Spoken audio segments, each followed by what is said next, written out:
Notre page santé à présent, vous ne le savez peut-être pas, mais certains déodorants utilisés quotidiennement contiennent de l'aluminium, une substance efficace et qui ne serait pas sans danger. On la soupçonne d'être liée à plusieurs maladies. Les autorités sanitaires recommandent d'ailleurs depuis peu de réduire la concentration de ces sels d'aluminium dans les produits d'hygiène. Corinne Lalo et Jean-Louis Alfero ont mené l'enquête.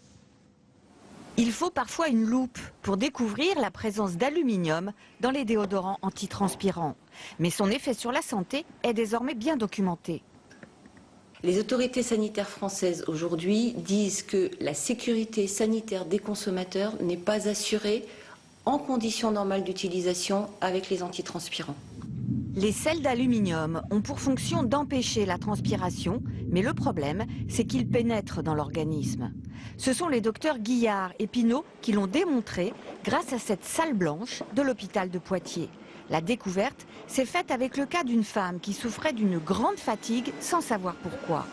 Cette femme utilisait un antiperspirant tous les jours, elle l'a utilisé pendant 4 ans.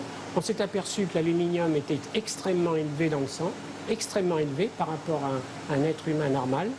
Et on lui a dit d'arrêter les antiperspirants. Et à ce moment-là, à l'arrêt, eh bien, on a vu que l'aluminium dans le sang diminuait, mais seulement a diminué seulement au bout de 8 mois.